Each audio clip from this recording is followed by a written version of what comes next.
Welcome back to Benny's Custom Works, proudly supported by Valvoline and Sparesbox. Don't forget BCW5 on checkout. This week we're doing something a little bit different again. We're going to be repairing a three-piece wheel. Basically that means we're going to be replacing a section of it. This particular wheel is a bolt together only style wheel. So what we're going to do today is going to apply to any style of three-piece wheel that is a bolt together construction. There are also some weld and bolt together style wheels. Primarily they're older Japanese sort of 13 or 10 to 14 inch size wheels, which don't use a lot of bolts to actually hold the face to the lip and the barrel.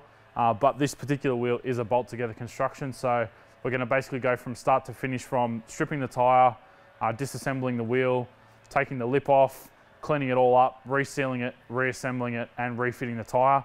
A little bit different for the channel, but we thought it was something worth sharing. This is actually one of the Volk three-piece wheels off my car trailer, and I gutted this thing pretty badly about 2 years ago, and it's always been on my mind to fix it, and I never really had the parts to fix it because I kind of forgot about the bits to repair it and left them at Barrel Brothers forever ago. But Mark kindly reminded me the other day that they were still sitting there. So today we're going to be piecing that wheel back together, and we're also going to be building a spare wheel for the trailer out of the spare bits that I've got from Barrel Brothers as well. Let's get to it. From Gary the gutter basher. The first part of the process today is going to be to remove this tyre. I can't stress this highly enough. Do not undo the wheel bolts until the tyre is off the rim. If for whatever reason you do decide to do that, it can be pretty catastrophic or even deadly. If this tyre's got 30 or 40 PSI in it and you happen to undo all those bolts, it's only going to use the sealant to be holding the whole rim together, and there is every chance that that's actually going to let go and it could kill you. So can't stress that highly enough. Do not pull three-piece wheels apart with a tyre fitted. But yeah, we're going to basically strip this sucker off. Then once it's off, we're going to put it on the wheel balancer and just manually spin it and eyesight it. It is also pretty important to check all of your stuff to make sure it's not buckled or bent before you start repairing it, because you could be actually introducing or chasing issues that you didn't know about until you've rebuilt your wheel. So yeah, it is really important to check these things. Obviously, not everyone has a tyre machine and a wheel balancer at home, so 20 bucks at most tyre shops will strip the tyre and then get them to just check the wheel for true. Then you can pretty much do everything else we're going to do today at home.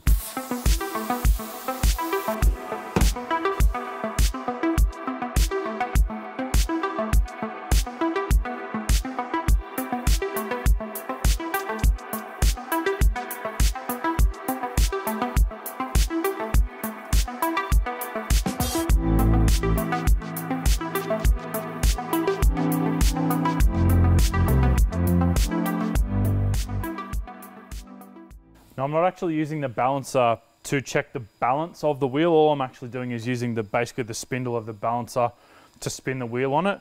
I'm actually using this measurement tool, which is part of the balancer, as a sight. I'm not too fussed about the lip because that's actually going in the bin. But what I am looking for is to make sure that the rim is running true. And if this back edge is straight, what it tells me is both the barrel and the face are square. If you do get a bit of wandering on that back edge, it can mean one or two things.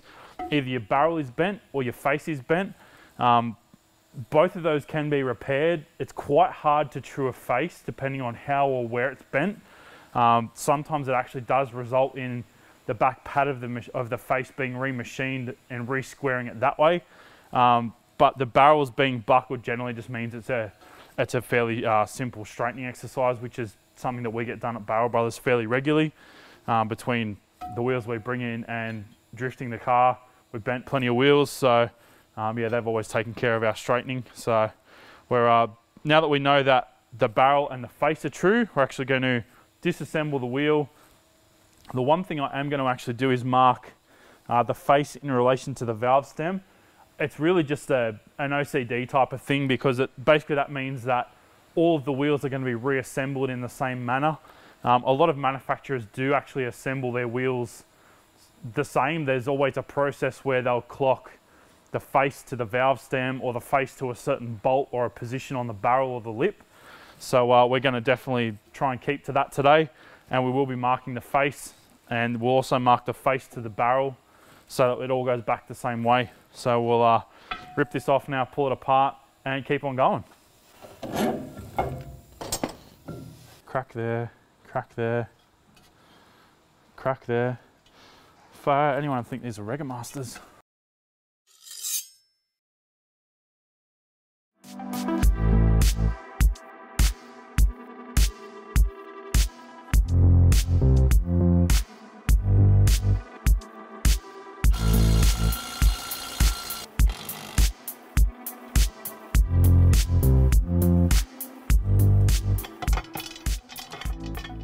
Now normally at this point when the face is removed, well first and foremost the face normally doesn't actually just drop out of the rim, so I'd say from this being damaged it's actually released a little bit.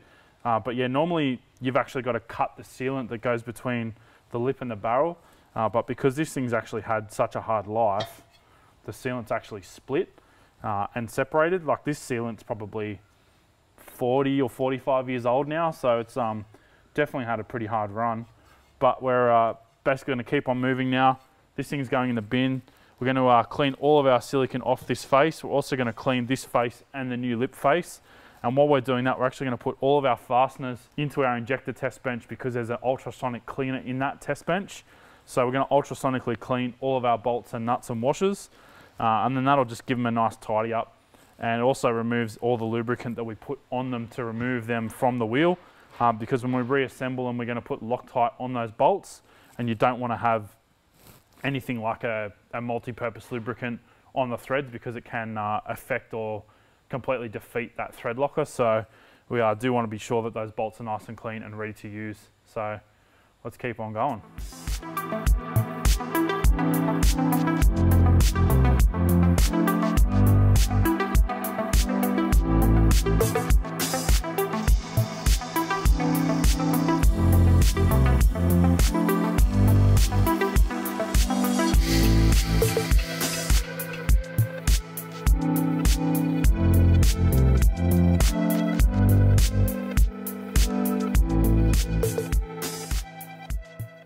We've got to the point now where we're about to start reassembling our wheel. It's really important to make sure that you've cleaned all of the faces on the wheel where they're going to be bolting together, because if there's any sort of grime or sort of junk in this face, it could potentially mean the wheel's not going to be bolted together square. Any of those are going to cause imbalance issues or potentially sealing issues. So yeah, it's super critical to make sure that all of these faces are clean. You also want to have the wheel face clean as well, wherever it's mounting to the back of either the barrel or the lip, or some particular wheels it's a sandwich construction, which basically means the barrel goes on the back side and the face goes on the front side, and this is sandwiched between the lip and the face. This particular wheel, the face bolts from the back, so that you've only got one face to worry about. I'm actually quite surprised that Volk painted this face, because typically you don't have any sort of critical areas painted. However, all of the Volk wheels that I've seen are painted in this same way, so they obviously had their reason behind it. I'm just going to give this a quick clean up as well with some Scotch-Brite. Then we're going to start assembling our wheel, and we are going to actually be assembling it in a certain way and torquing all the bolts. We're not just going to be whizzing them up with a gun. We will use a gun just to get them all started. However, as I mentioned, all fasteners will be torqued to spec, which Mark from Barrel Brothers actually told us what the spec is. So we'll quickly tidy this up and then we'll keep assembling.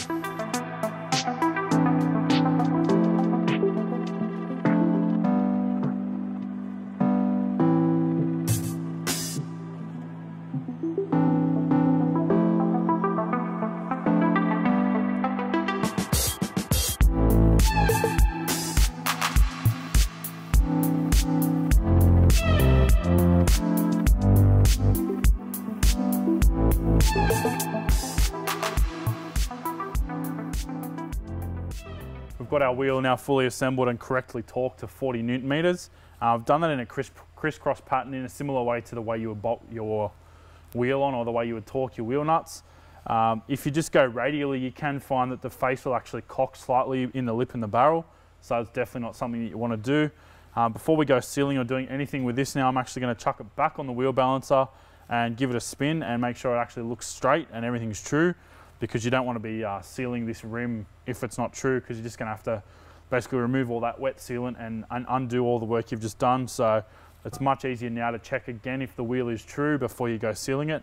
And while it's on there, I'm actually just going to give it a quick run with some Scotch-Brite, just where the tyre actually seats on the rim.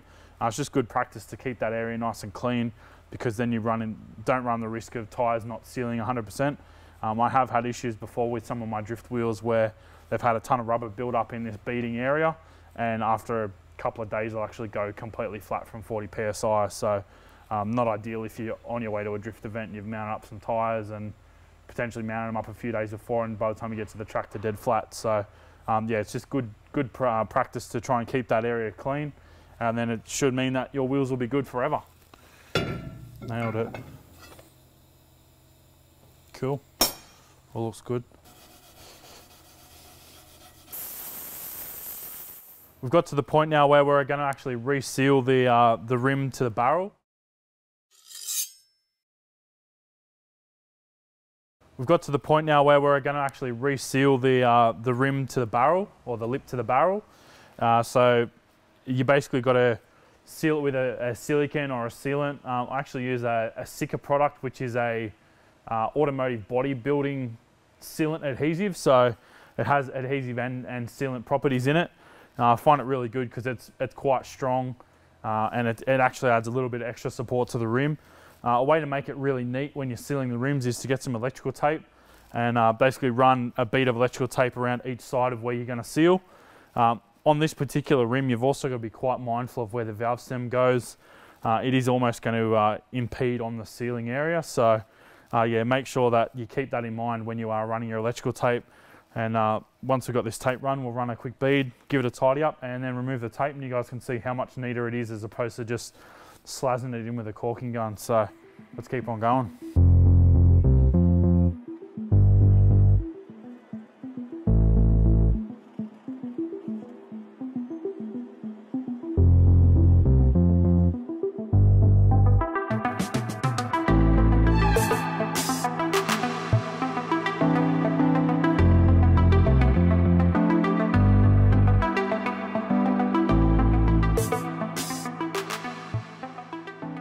We've now got the wheel fully assembled, and we've let the sealant cure for a while.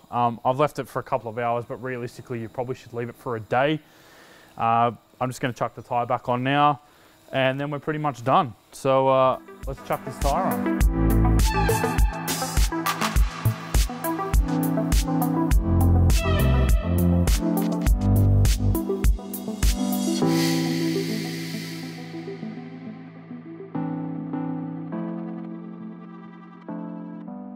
Well, something a little bit different for you guys this week, putting this three-piece wheel back together. I hope it's actually shown you guys how to do it properly and safely, and allow some of you guys maybe to tackle a task that you thought you weren't capable of doing. It is pretty simple. You pretty much only need basic hand tools. The most uncommon tool I guess today we used was a torque wrench. Realistically these days they're so cheap to buy online. So if you did want to go down that route, it's definitely achievable. This technique, or all the techniques we've used today, you can pretty much apply to any three-piece wheel. The one thing I do want to stress though is a three-piece wheel that the manufacturer originally welded together needs to be re-welded. So some of them, they're welded lip barrel face combos together, and that is part of the strength of the wheel, because generally the bolts that are used to hold those together are more or less for assembly purposes rather than the actual overall strength of the wheel. So yeah, if you are going to build your own wheels, make sure you reassemble the wheel the same way the manufacturer did. Massive thanks to Mark at Barrel Brothers for all his continued help with all the wheels that we do. He's given us the torque specs to assemble this one today. So yeah, massive thanks to Mark. Barrel Brothers also actually have a YouTube channel if you want to check it out. It's really focused on building wheels, and there's tons of topics they cover that are slightly beyond my explanation skills or above my head. So by all means, check it out if you're into wheels. Thanks for watching, guys. We'll see you next time.